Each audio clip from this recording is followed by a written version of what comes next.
Hello everyone, welcome to our YouTube channel study for you. Friends, हमने शिक्षा का अर्थ एवं इसकी परिभाषा पहले ही वीडियो में पढ़ लिया है।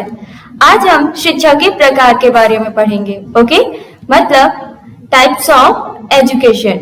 क्या पढ़ेंगे? आज हम शिक्षा के प्रकार पढ़ेंगे। तो जैसा कि हम सब जानते हैं कि शिक्षा का मतलब क्या होता है। शिक्षा का मतलब होता है सीखना या फिर सिखाना, जो हम जन्म से मृत्यु पर्यंत तक कुछ ना कुछ सीखते रहते हैं। कहने का मतलब कि हम जीवन पर्यंत तक कुछ ना कुछ हर समय सीखते हैं। तो कभी हम प्रत्यक्ष रूप से सीखते हैं तो कभी अप्रत्यक्ष रूप से सीखते हैं, लेकिन हम जीवन पर्यंत तक कुछ ना कुछ सीखते रहते हैं। यही शिक्षा है। ठीक है, ये सारी चीजें हम शिक्षा के बारे में, शिक्षा क्या होता है, इसकी परिभाषाएं देखी थी, ये सब हम पिछले वीडियो में पढ़ चुके हैं।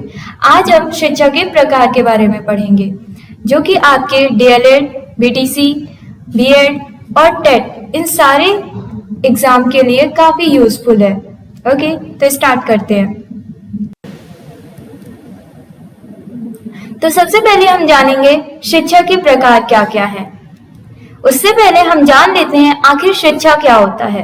ठीक है, तो देखिए, शिक्षा जीवन पर्यंत चलने वाली अनवरत क्रिया है। बालक अपने वातावरण में प्रत्येक समय कुछ ना कुछ सीखता रहता है। प्रत्येक व्यक्ति एक दूसरे से सीखता रहता है। ठीक है, जो पूरे विश्व में व्यक्ति हैं, ठीक है, वो सारे व्यक्ति एक दूसरे से हर समय कुछ ना कुछ सीखते रहते हैं। अब ये जो सीखना है, सीखना सिखाना ही शिक्षा कहलाता है। लेकिन ये कैसे सीखा जाता है? जो शिक्षा होती है, इसको कैसे सीखा जाता है? सीखना क्या है, कहाँ सीखा जाए, कैसे सीखा जाए, ये सारी चीजें हम सभी बातों का उत्तर पाने के लिए हमें शिक्षा के प्रकार समझना होगा। क्या होते हैं शिक्षा के प्रकार और कौन कौन से प्रकार हैं? ठीक है, शिक्षा का कार्य मात्र औपचारिक केंद्र विद्यालय में ही पूरा नहीं होता, वरन वह अनेक प्रकार से प्राप्त होता है। अब देखिए, आप लोग सोचेंगे शिक्षा वही है जो हम विद्यालय में सीखते हैं, है ना? लेकिन नहीं, शिक्षा सिर्फ हम जो विद्यालय में सीखते हैं वही शिक्षा नहीं है। उसके अलावा भी हम अलग अलग तरीके से शिक्षा को प्राप्त करते हैं। अब समय, प्रत्यक्षता, संख्या तथा विशिष्टता के दृष्टिकोण से देखा जाए तो शिक्षा को कुछ भागों में बांटा गया है। तो आगे देखते हैं कौन कौन से भाग हैं शिक्षा के। तो देखिए, शिक्षा के दो भाग हैं। एक औपचारिक शिक्षा, जिसे हम फॉर्मल एजुकेशन बोलते हैं, ठीक है, और दूसरा अनौपचारिक शिक्षा या फिर निरौपचारिक शिक्षा, जिसे हम इनफॉर्मल एजुकेशन कहते हैं। ठीक है, आगे हम नेक्स्ट स्लाइड में इसके बारे में पूरा डिटेल में पढ़ेंगे, क्या होता है औपचारिक शिक्षा और क्या होता है अनौपचारिक शिक्षा। ओके, तो ये है हमारे शिक्षा के प्रकार, जो दो तरह के होते हैं, एक औपचारिक, दूसरा अनौपचारिक। ठीक है, और इन दोनों शिक्षा को मिला के ही हमारी शिक्षा पूरी होती है, कंप्लीट होती है। हम कुछ भी सीखते हैं तो दोनों तरीके से सीखते हैं, औपचारिक रूप से भी सीखते हैं और अनौपचारिक रूप से भी सीखते हैं। औपचारिक शिक्षा जो हम विद्यालय में सीखते हैं, अनौपचारिक शिक्षा जो हम अपने वातावरण में रह के, आस पड़ोस में, अपने परिवार में, ये सारी चीजें। अनौपचारिक शिक्षा क्या होती है? जो हम अपने वातावरण में सीखते हैं, उसी को अनौपचारिक शिक्षा कहते हैं। ठीक है, और औपचारिक शिक्षा जो हम विद्यालय में सीखते हैं। तो इन दोनों का सीखना, विद्यालय का और वातावरण का, दोनों को सीखना ही हमारा शिक्षा होता है। तो सबसे पहले हम औपचारिक शिक्षा से शुरू करेंगे। ठीक है, फॉर्मल एजुकेशन। तो देखिए, मैं आपको सबसे पहले बता देती हूँ औपचारिक शिक्षा क्या होता है। एकदम जनरल भाषा में, एकदम सिंपल लैंग्वेज में बोलूँ तो औपचारिक शिक्षा वो शिक्षा होती है जो हम विद्यालय में लेते हैं। ठीक है, एक निश्चित समय में, निश्चित जगह में और निश्चित हमारा पाठ्यक्रम होता है। इन सब चीजों को ही हम औपचारिक शिक्षा कहते हैं। ठीक है, क्योंकि विद्यालय का समय क्या होता है? विद्यालय हमारा फिक्स होता है। ठीक है, उसका समय फिक्स होता है, हर एक चीज, उसका पाठ्यक्रम, सब कुछ फिक्स होता है। उसी के अकॉर्डिंग हम जो सीखते हैं उसी को हम औपचारिक शिक्षा बोलते हैं। ठीक है, आगे बढ़ते हैं। देखिए, नियमित शिक्षा को औपचारिक शिक्षा कहा जाता है। नियमित शिक्षा को औपचारिक शिक्षा कहा जाता है, जो किसी निर्धारित समय तथा समझ से आरंभ की जाती है। ओके, इस शिक्षा योजना के बारे में छात्रों को पहले से ही ये ज्ञात होता है कि क्या शिक्षा दी जा रही है। इस शिक्षा के लिए पहले योजना बना ली जाती है तथा शिक्षा के उद्देश्य निर्धारित कर लिए जाते हैं।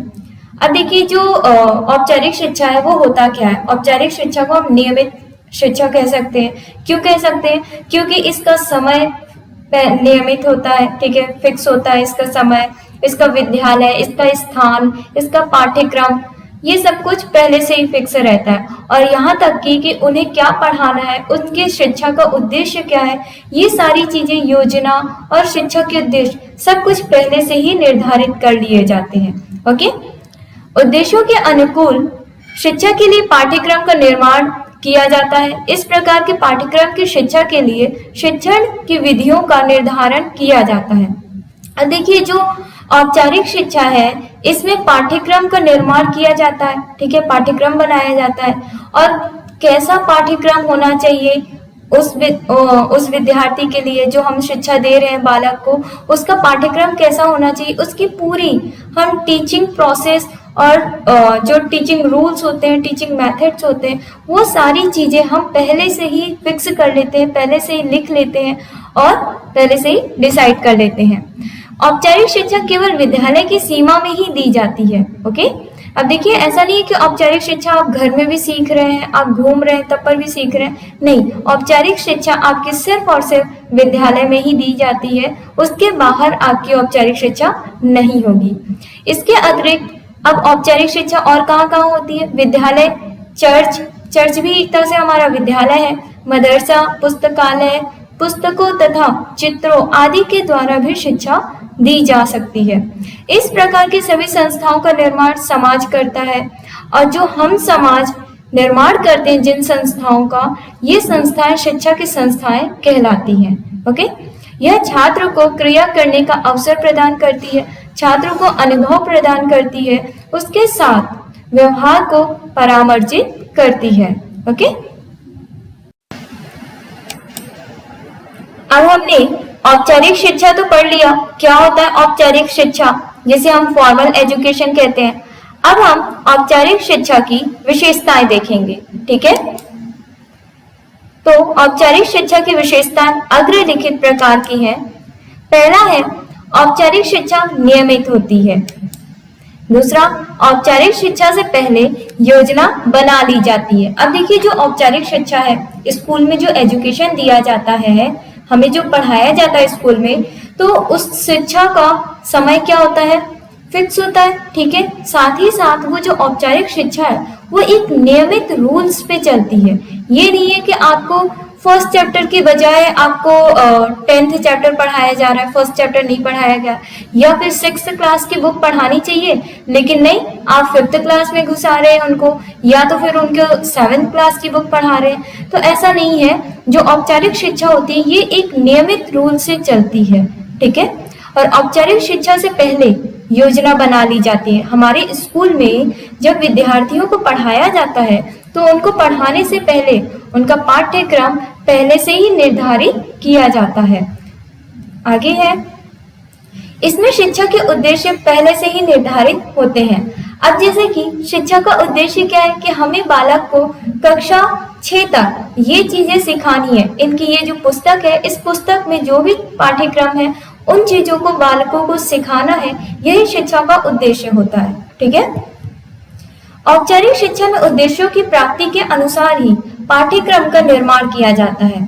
औपचारिक शिक्षा में उद्देश्यों की प्राप्ति के अनुसार ही पाठ्यक्रम का निर्माण किया जाता है। जी हाँ, अगर हमें औपचारिक शिक्षा में जो भी शिक्षा का उद्देश्य है, ओके, शिक्षा के उद्देश्य के अकॉर्डिंग ही हम पाठ्यक्रम तैयार करेंगे। जैसे कि बालक को क्या क्या सिखाना है, उन्हें उनके अनुसार ही हम अपने पाठ्यक्रम का निर्माण करते हैं। ये होता है औपचारिक शिक्षा। औपचारिक शिक्षा शिक्षण संस्थाओं की सीमा में दी जाती है। जैसे कि हमने देखा कि औपचारिक शिक्षा क्या होती है, जो विद्यालय में दी जाती हो वही औपचारिक शिक्षा है। तो जो शिक्षण संस्थाएं हैं यहीं तक इनकी सीमा रहती है। इस शिक्षा में निर्धारित पाठ्यक्रम के शिक्षण हेतु शिक्षण विधियां निर्धारित होती हैं। वे संस्थाएं जिनका निर्माण समाज करता है वो औपचारिक शिक्षा कहलाती हैं।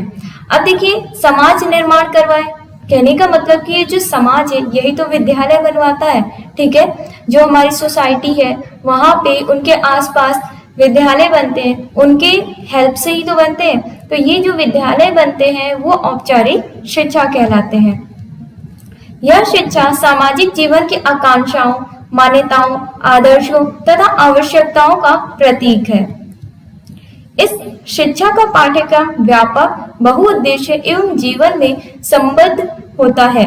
अब देखिए, जो औपचारिक शिक्षा है इसका जो पाठ्यक्रम होता है वो काफी व्यापक होता है और इसके एक से ज्यादा उद्देश्य होते हैं, ठीक है। अब जैसे कि सिर्फ हमें पाठ्यक्रम खत्म करना, समाप्त करना ही हमारा उद्देश्य नहीं होता है। इसमें बालक को उन्हें पर्सनल या फिर प्रैक्टिकली एक्सपीरियंस होना, ये सारी चीजें, और उन्हें वातावरण से सीखना, ये सारी चीजें, कई उद्देश्य होते हैं जो पाठ्यक्रम के साथ साथ उद्देश्य को भी देखा जाता है और साथ ही साथ जीवन में संबद्ध होता है, मतलब हमारे जीवन में भी अप्लाई होता है। यह शिक्षा वर्तमान, अतीत एवं भावी जीवन की तैयारी है। ये है हमारा औपचारिक शिक्षा की विशेषताएं। आगे चलते हैं। अब हम देखेंगे अनौपचारिक शिक्षा क्या होता है। देखिए, अनौपचारिक शिक्षा को निरौपचारिक शिक्षा भी कहते हैं, ठीक है। अनौपचारिक को निरौपचारिक भी कहते हैं। तो ये दोनों ही हमारा इनफॉर्मल एजुकेशन होता है। अब देखिए, जैसे कि हमने पिछले स्लाइड में देखा था कि औपचारिक शिक्षा क्या होता है। औपचारिक शिक्षा वो होता है जो संस्थाओं में दिया जाता है, जो विद्यालय में हमें एक नियमित समय में और नियमित पाठ्यक्रम में दिया जाता है। उसका जस्ट अपोजिट है अनौपचारिक शिक्षा। अनौपचारिक शिक्षा क्या होता है? अनौपचारिक शिक्षा वो होता है जिसका समय निश्चित नहीं होता है, ठीक है, जिसका पाठ्यक्रम निश्चित नहीं होता, ना ही तो उसके शिक्षण, ना विद्यालय, ना कोई अनुशासन, ना ही तो कोई वातावरण, ये कुछ भी निश्चित नहीं होता है, ठीक है। आगे हम पढ़ते हैं। तो देखिए, अनौपचारिक या निरौपचारिक शिक्षा अनियमित शिक्षा कहलाती है। कहने का मतलब अनियमित, इसका कोई नियम नहीं है, कोई रूल्स नहीं है, ये बिना नियम के शिक्षा दी जाती है, यही अनौपचारिक शिक्षा कहलाती है।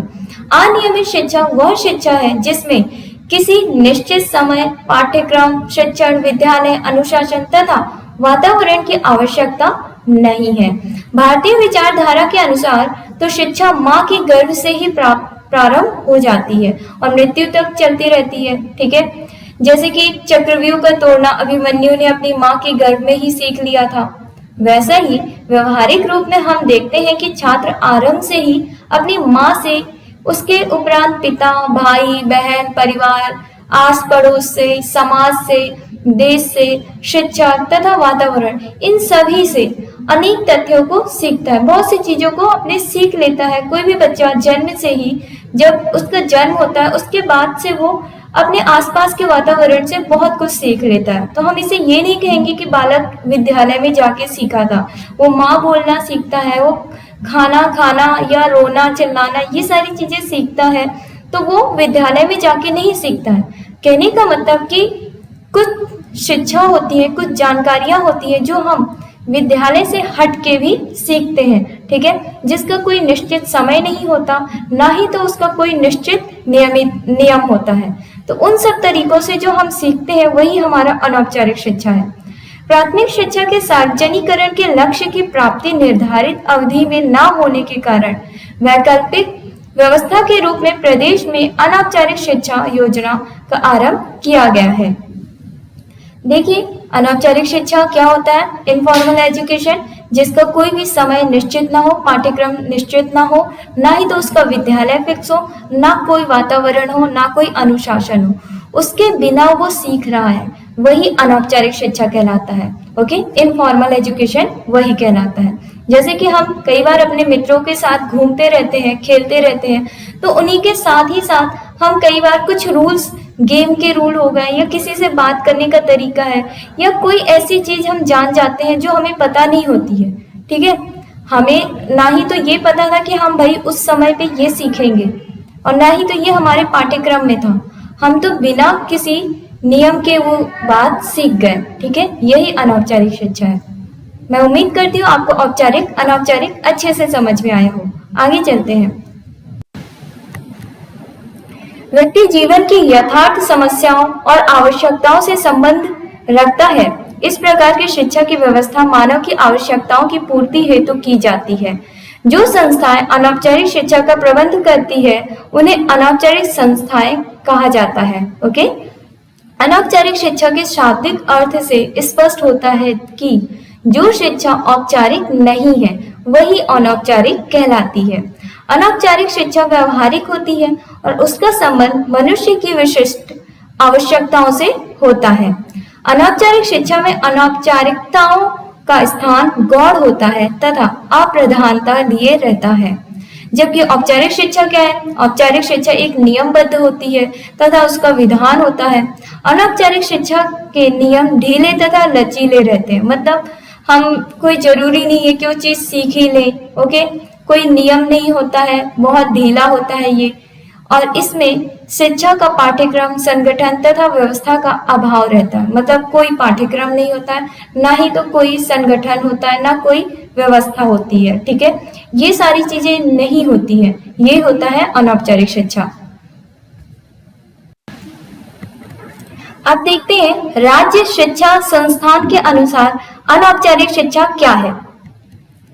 देखिए, अनौपचारिक शिक्षा औपचारिकता से मुक्त एक ऐसी शिक्षा व्यवस्था है जो औपचारिक शिक्षा की सीमाओं और कमियों की पूर्ति करती है। इस व्यवस्था में वे औपचारिक तत्व नहीं है जो जन शिक्षा की दिशा में उनकी क्षमता को सीमित करते हैं। अतः यह औपचारिकता से मुक्ति की शिक्षा व्यवस्था है। यह एक सुनियोजित लचीली शिक्षा व्यवस्था है जो समुदाय की आवश्यकता अनुसार नगर और ग्राम क्षेत्र की स्थानीय पृष्ठभूमि में छात्रों को शिक्षित करती है तथा स्थानीय परिवेश में प्रविष्ट समाज उपयोगी कार्यों द्वारा जीवन उपयोगी व्यवस्था हेतु तैयार करती है। यह योजना कम समय में एक लचीले पाठ्यक्रम द्वारा एक निरक्षर अथवा अपूर्ण रूप से अशिक्षित को शिक्षित करती है। ये है अनौपचारिक शिक्षा जो राज्य शिक्षा संस्था के अनुसार है। ठीक है, आगे चलते हैं। आगे हम अनौपचारिक शिक्षा की विशेषताएं देखेंगे। अनौपचारिक शिक्षा की विशेषताएं निम्नलिखित प्रकार से हैं।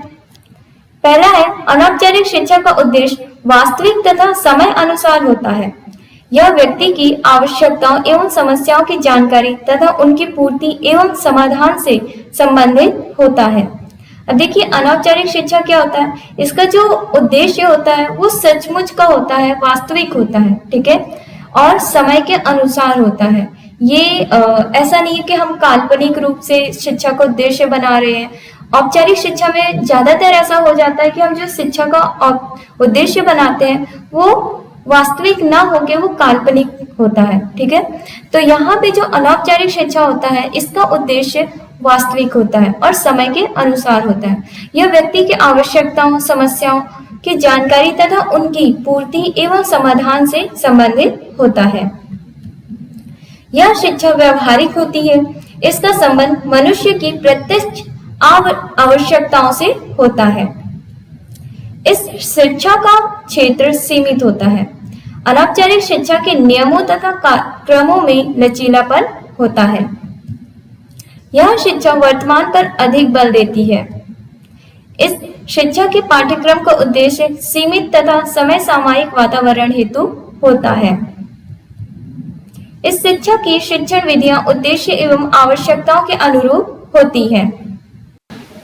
तो अगला पॉइंट है, इस शिक्षा का संगठन एवं प्रशासन व्यक्ति की मूल आवश्यकताओं, मूल समस्याओं एवं मूल भौतिक साधनों की उपलब्धि और मानवीय साधनों की प्राप्ति के लिए होता है। ठीक है, जो अनौपचारिक शिक्षा होती है ये व्यवहारिक होती है। इसका संबंध मनुष्य की प्रत्यक्ष आवश्यकताओं से होता है और जो इसका आधार होता है, अनौपचारिक शिक्षा का आधार वास्तविक होता है, यथार्थ होता है। इसका लक्ष्य भी विशिष्ट होता है। अनौपचारिक शिक्षा पाठ्यक्रम के चयन का मुख्य आधार आसन्न समस्याएं होती हैं। इसी कारण इसके उद्देश्य सीमित होते हैं। तो ये था हमारा अनौपचारिक शिक्षा की विशेषताएं। तो आगे चलते हैं हम। अगला स्लाइड है हमारा अनौपचारिक शिक्षा के उद्देश्य, एम्स ऑफ इनफॉर्मल एजुकेशन। अनौपचारिक शिक्षा के उद्देश्य इस प्रकार है। भावी जीवन की उन्नति तथा समृद्धि हेतु अनौपचारिक शिक्षा की जरूरत पड़ती है। संवैधानिक लक्ष्यों की पूर्ति के लिए अनौपचारिक शिक्षा, औपचारिक शिक्षा की कमियों तथा उनकी पूर्ति करने के लिए अनौपचारिक शिक्षा दी जाती है। ठीक है, जो कभी कभी विद्यालय या संस्थाओं में कुछ कमियां हो जाती हैं जिसके कारण हमारी शिक्षा अधूरी हो जाती है, तो उनके अधूरी शिक्षा की वजह से हमें अनौपचारिक शिक्षा की जरूरत पड़ती है। शैक्षिक स्तर के उन्नयन हेतु हमें अपने शैक्षिक स्तर को और आगे बढ़ाना है, उसके लिए भी अनौपचारिक शिक्षा की जरूरत होती है। कहने का मतलब कि हम हर एक चीज विद्यालय में नहीं सीख पाते हैं, ठीक है, क्योंकि विद्यालय में हम अनुशासन से सीखते हैं और पाठ्यक्रम के हिसाब से सीखते हैं, ठीक है, लेकिन अनौपचारिक शिक्षा हम अपनी मर्जी से सीखते हैं और जब हमें उसकी जरूरत होती है हम वास्तविक रूप से सीखते हैं। तो अपने शैक्षिक स्तर को और आगे बढ़ाने के लिए, उसको प्रमोट करने के लिए हमें अनौपचारिक शिक्षा की जरूरत पड़ती है। शिक्षा स्तर में गिरावट तथा छात्रों में उसके प्रति उदासीनता के समाधान हेतु, जनसंख्या वृद्धि से उत्पन्न कठिनाइयों के निवारण हेतु। अब देखिए फ्रेंड्स, जो ऊपर हमने सारे उद्देश्य पढ़े, ठीक है, वो सारे उद्देश्यों की पूर्ति के लिए औपचारिक शिक्षा के द्वारा नहीं हो सकती है। ठीक है, परंपरागत शिक्षा व्यवस्था उपयोगी सिद्ध नहीं होगी। परंपरागत क्या है? जो विद्यालय में औपचारिक शिक्षा दी जा रही है, उन सब चीजों से हमारे जो जीवन का, हमारे जीवन की जो भी लक्ष्य है, उन सारी चीजों के लिए ये सिद्ध नहीं है। इसी कारण आजकल अनौपचारिक शिक्षा पर विशेष बल दिया जा रहा है। अनौपचारिक शिक्षा अब केवल कल्पना ही नहीं वरन अनिवार्य आवश्यकता भी बन गई है। भारत जैसे निर्धन देश में सभी छात्रों को औपचारिक शिक्षा देना नहीं हो पाएगा। ठीक है, सबको औपचारिक शिक्षा दी जा सकती है ऐसा पॉसिबल नहीं है। सभी छात्रों को शिक्षित करने के लिए ना तो सरकार के पास इतना धन है और ना ही सभी अभिभावक अपने छात्रों को शिक्षा देने में समर्थ हैं। जो कुछ औपचारिक शिक्षा विद्यालयों में दी जाती है वह भी अनुपयोगी सिद्ध होती है। इसी कारण औपचारिक शिक्षा प्रणाली का कोई विकल्प ढूंढना ही होगा और औपचारिक शिक्षा का विकल्प है अनौपचारिक शिक्षा। ठीक है, तो अनौपचारिक शिक्षा ही इसका विकल्प है। यह शिक्षा औपचारिक शिक्षा के पूरक की भांति कार्य करेगी। तो ये था फ्रेंड्स, आज हमने शिक्षा के प्रकार पढ़े, औपचारिक, अनौपचारिक, उनकी विशेषताएं देखी। ठीक है, राज्य के अनुसार क्या जरूरत है उनकी, कितनी इम्पोर्टेंट है वो, और साथ ही साथ हमने उद्देश्य भी पढ़े। ओके, तो फ्रेंड्स ये था आज का हमारा वीडियो। आई होप आपको अच्छे से समझ में आया हो। फ्रेंड्स, आपको और भी स्टडी से रिलेटेड कोई भी नोट्स चाहिए तो आप हमारी वेबसाइट sarkariguided.in पर विजिट कर सकते हैं और वीडियो पसंद आने पर लाइक, शेयर एंड सब्सक्राइब जरूर करें। Thank you.